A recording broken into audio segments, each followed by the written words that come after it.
Alors, vous savez qu'en physique, la physique qu'on apprend au lycée, qu'on appelle la physique classique, distingue deux sortes d'objets. Il y a les ondes et il y a les corpuscules. Bon. Les ondes, elles ont une propriété singulière. Elles sont capables de s'ajouter les unes aux autres si elles sont de même type. Par exemple, si je prends une onde électromagnétique, une première, une deuxième onde électromagnétique, ben, je peux les ajouter, et l'amplitude de l'onde résultante, c'est la somme des deux amplitudes des deux ondes que j'ai ajoutées. Donc j'ajoute les amplitudes, donc je peux ajouter une onde à une autre onde du même type. C'est ce qu'on appelle le principe de superposition. Et on voit bien que ça ne marche pas pour les corpuscules.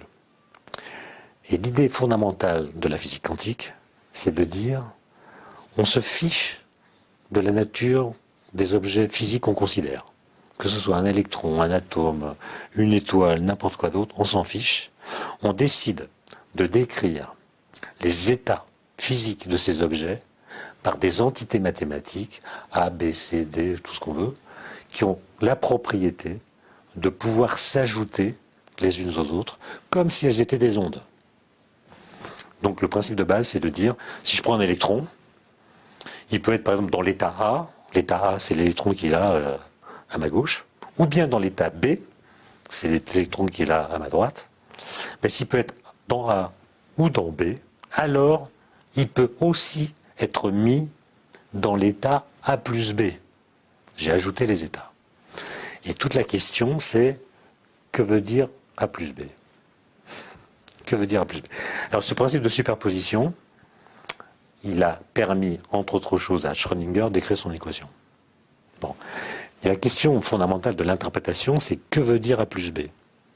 Alors ce que dit la mécanique quantique, qu'on appelle orthodoxe, c'est de dire, si vous avez un appareil de mesure qui permet de détecter la position de l'électron, si l'électron est dans A plus B, alors, en faisant la mesure, vous avez une chance sur deux de le trouver dans A et une chance sur deux de le trouver dans B. Bon. Mais évidemment, si vous le trouvez dans A, vous aurez envie de considérer qu'en fait, avant que vous fassiez la mesure, il était déjà dans A. Et la physique quantique vous dit non, il est dans A plus B. C'est-à-dire que la mesure a changé A plus B en A. Et si vous l'aviez trouvé dans B, la mesure aurait changé A plus B en B. Donc la mesure a changé l'état de l'électron. Avant, il n'avait pas de position bien définie. Après, il en a une qui est bien définie, c'est soit A, soit B. C'est ce qu'on appelle la réduction du paquet d'ondes. Et après, quand on dit cela, évidemment, il y a des esprits, comme Einstein, qui disent, mais c'est pas possible, ça. C'est pas possible. Si je trouve A, c'est que c'était A avant. Ça n'est pas ce que dit la mécanique quantique. Donc, la mécanique quantique est incomplète. Il lui manque des informations sur l'état de l'électron qui, si nous les connaissions, nous permettraient de prédire à coup sûr que c'est A qu'on va trouver, ou bien que c'est B si d'autres conditions sont réunies. Et ça a déclenché un débat absolument incroyable avec un autre physicien qui s'appelle Niels Bohr.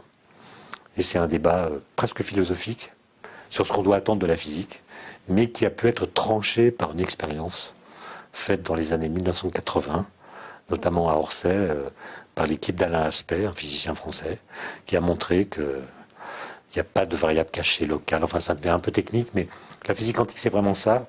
C'est très compliqué à comprendre, mais d'un point de vue formel, c'est très simple, puisque c'est basé sur la règle universelle de l'addition. Il n'y a pas plus simple.